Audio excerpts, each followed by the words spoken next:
So the reason this came up on our radar is that James Gunn was talking about his favorite comic book adaptations from comic book to film, and he mentioned some of the things that we've all seen before, like The Dark Knight, but then he mentioned a couple we hadn't, or that people don't really talk about. Number one was Old Boy, the Korean revenge film, which we have reviewed on the show. But one of the other ones was A History of Violence, which I didn't know was a graphic novel, but it was turned into a film in 2005 by David Cronenberg, starring Viggo Mortensen, and was nominated for 2 Academy Awards, including Best Screenplay. So we wanted to take a look back, and I've been trying to get Zach to watch this movie for a while because I remember it really having an impact on me. Anyways, the film stars, like I said, Viggo Mortensen as Tom Stahl. Tom lives in a small Midwestern town, very folksy. He's got a loving wife played by Maria Bello, two great kids. He helps run a diner.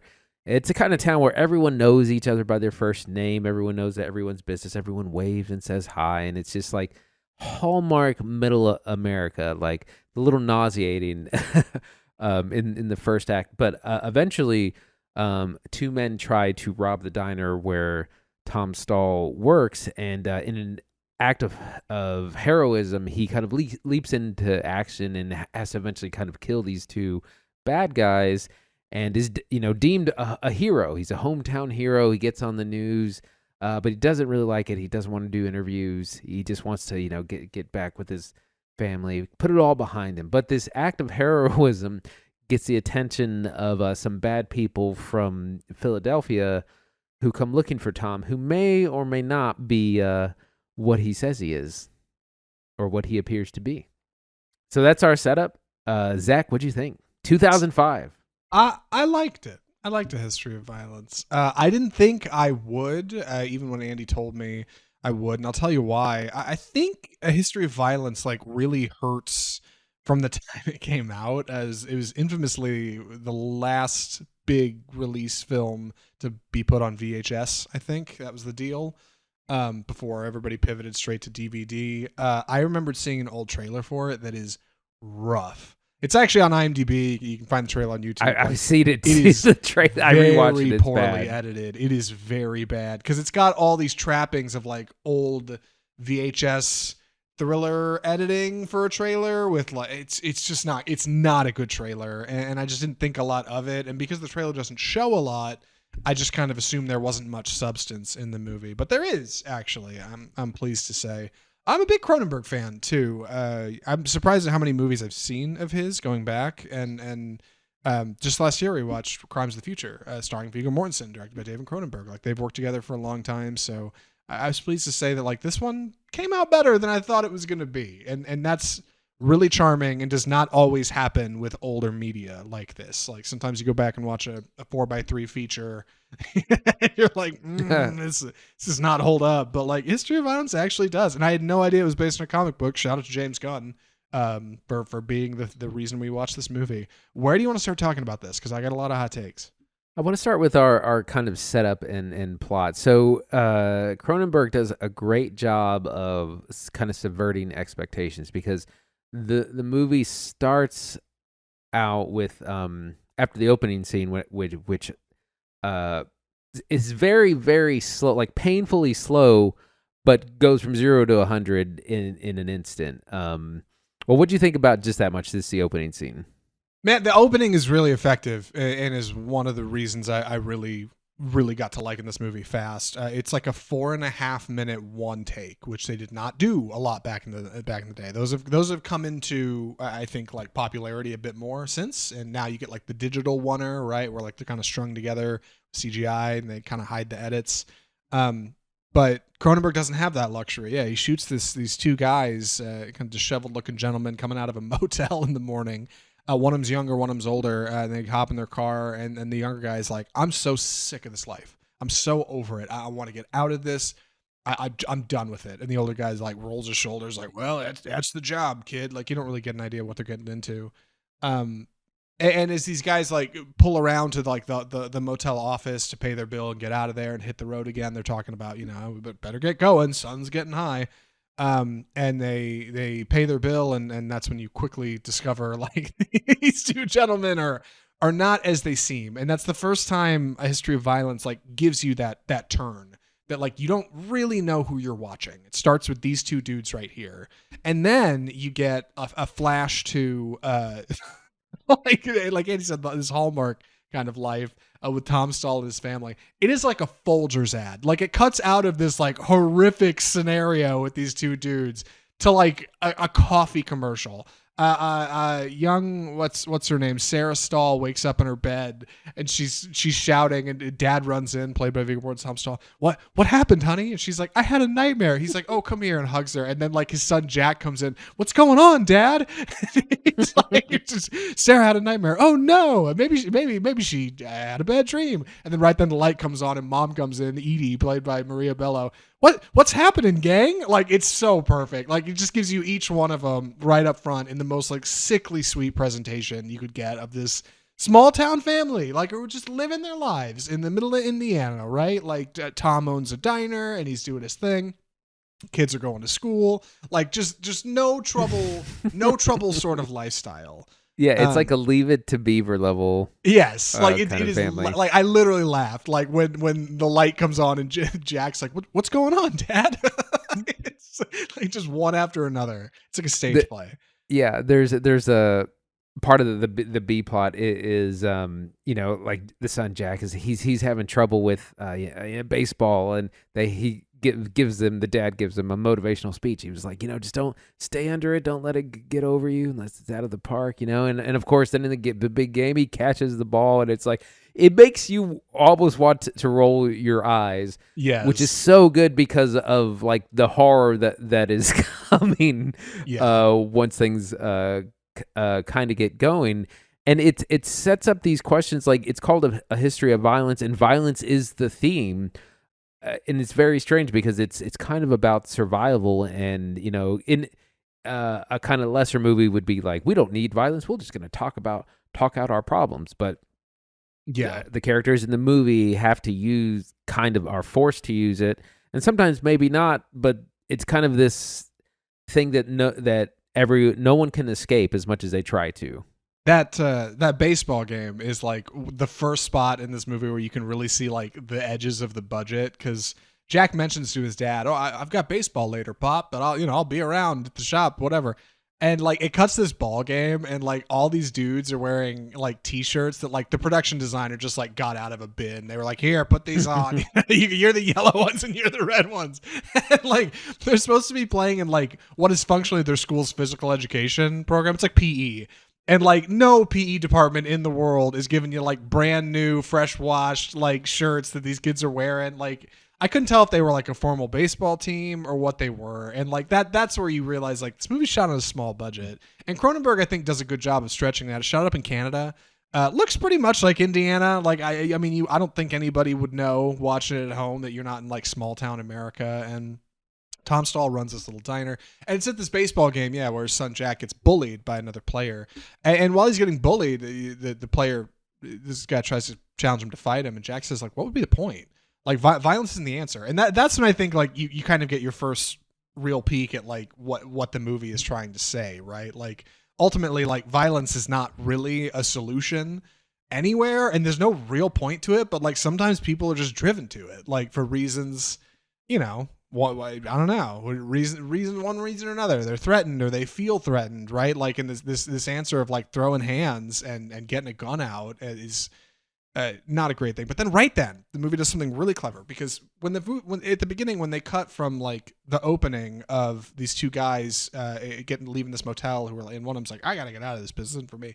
And then it cuts to older Tom Stahl like hugging his daughter in bed when she's having a nightmare. It made me think, oh, maybe that's that guy. Maybe that was a flashback, right? Maybe that opening scene is that dude in the car who was like, I don't want to do this anymore. And Tom Stahl is that guy. Like that's a flash forward, right? That's where we're at now. And then right then in the movie, when Jack's talking about this stupid bully thing, those two dudes show up, which was so great. I so didn't expect it. Like I really didn't think these guys were going to be present, and by showing up in present time, like it shows they are a threat to our characters. Like our heroes, the Stahl family is now functionally in danger of these two dudes, like, who are dangerous men.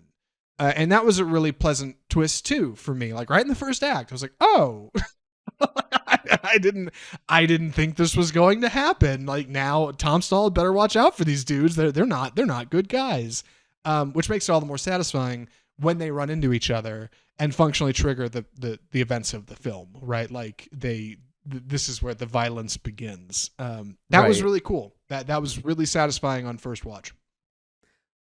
Right. When we have this eventual confrontation in the diner, part of the thing that, initially it's like, oh wow, Tom just leapt into action and he's a hero. But then when everyone kind of stops and thinks about it for a minute, they were like, well, how Tom, how exactly did you do that? Because he just leaps into action. He doesn't think, like, this movie's old, so I'm gonna spoil some of it, but like he smashes a guy over the head with the coffee pot, just hot coffee, just smashes without thinking, and then he jumps over the bar, grabs a gun, shoots the other guy, and it's just like all in one smooth motion. It's almost like what you would see in a fight scene. And at first everyone's like, oh man, he's a hero, but then it's like, how'd you do that so easily? Which leads us into a brilliant act two when Ed Harris's character shows up, and they got this big black sedan. They're dressed like guys from the city. He comes in wearing glasses, and he starts calling Tom Joey. He's like, nice to see you, Joey. And he's like, I'm sorry, sir. I don't know who my name is Tom.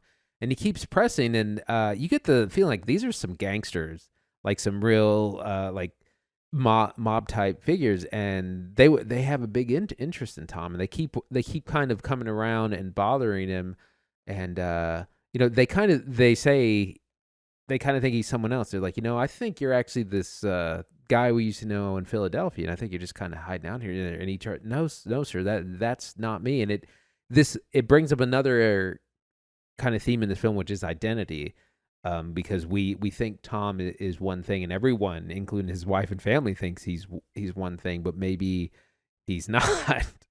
Yeah, and like this is introduced a couple times, like in the movie with those guys in that great opening scene. Are these guys good dudes? They're not. Okay, well, was that Tom Stall in the past? It isn't. Okay, well, are they a danger to him? They are. By the time you get to whether or not Tom is a good or bad dude, you're not sure first time around. And I should say, like, this is part of where I think the movie is a little weak. Dude, Viggo Mortensen, listen, love him to death. I've seen a lot of movies of Viggo Mortensen. He's great as Aragorn, Lord of the Rings. He does not get the emoting right for being like a suspicious man. He comes off as like, he just kind of looks confused in a lot of scenes. Like, he's just kind of wide-eyed, and he's not really answering people. And you're like, what's your deal, guy? And it's rare when a movie will accuse a character of being somebody they're not, and they actually won't be that person. Typically, when a script, it's like a Chekhov's gun situation. Typically, when a script calls for somebody to be sneaky and underhanded, they are, because otherwise it wouldn't be in the script in the first place, right? And I thought, watching this, because of the clever start, because of the kind of turn in the first act, I thought maybe it's not him. Even the title like implies that Tom Stall has, quote, a history of violence, right? It's the name of the freaking movie. Like, everything points to him being probably having some kind of history, and being able to clock these guys in this diner is evidence of that. But you're not sure. And like, I thought, maybe it's clever enough that he won't actually be what he says he is. Maybe that's the way this is going to go. So that was at least a satisfying mystery, but it's not because of Viggo Mortensen's performance. Like, it's because of like the way Cronenberg puts the movie together. Like, that's the reason I felt that way watching this. I should say his wife, Maria Bello, is acting circles around him, although she's far too, like, she goes too far, I think, and the two of them end up like lacking chemistry, leading up to, I should say, rather uncomfortable a couple of rather uncomfortable lovemaking scenes in this movie. So I wanted to talk about that, because, like I said, violence is kind of a theme of the movie, and I think what this kind of story and director is kind of arguing is that like sometimes violence is a necessity. It's not about is it moral or immoral. It's sometimes you need it for survival. And we have this really awkward love scene towards the beginning with our husband wife character, and then we have another one later on in the film, and they're drastically different. And I think that's part of this idea that the violence is in all of us, or everyone is capable of it. That we see it also with the son, because the first time we see the son get bullied, he is clever and talks his way out of it, kind of embarrasses the bully, uses the power of logic.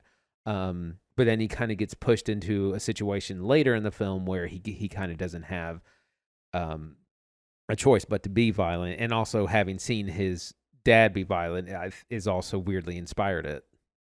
I want to talk about William Hurt in this movie.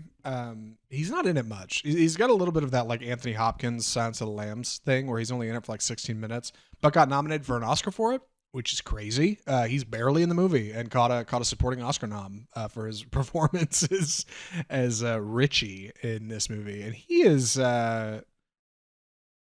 what do you think about him, Andy? Because like first watch, I didn't take him very seriously and was surprised to see he got an Oscar nom for this. But I don't know. Is that just me? Like, am I too far away from 2005? Like when this would have been more relevant? Like. No, I was kind of surprised watching this too. Because I know that it had a couple of Oscar nominations, and I was looking for the second one, and then I saw it was for William Hurt's performance. He's in like he literally has one scene, and he's good, but he's not. It's not like a Hannibal Lecter scene or no. I would have given it like to that. Ed Harris before I gave it to him for this movie. Like he's fine. He's fine. It honestly is a nice thing to pop up towards the end of the feature. Like, oh, William Hurt's in this movie, great, but I don't know. It was really surprising, but I love where the film eventually goes, because like it doesn't give us a clean kind of, well, violence isn't the answer, we should just talk out all our problems. It gives us a much more kind of controversial message, which is sometimes violence is unavoidable and it's in all of us, and when like we're all capable.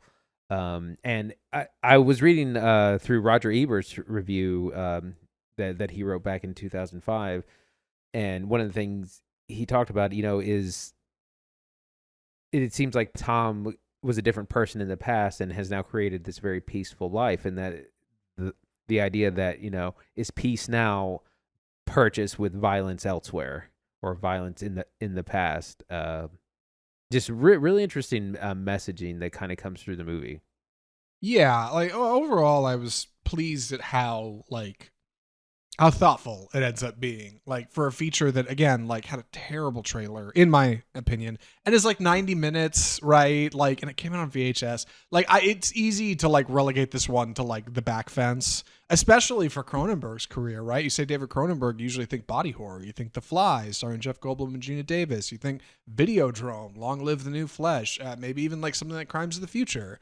I don't typically think of like his more kind of tamped down work when he was like shooting in spring in Canada. Like that's not typically what I expect from him.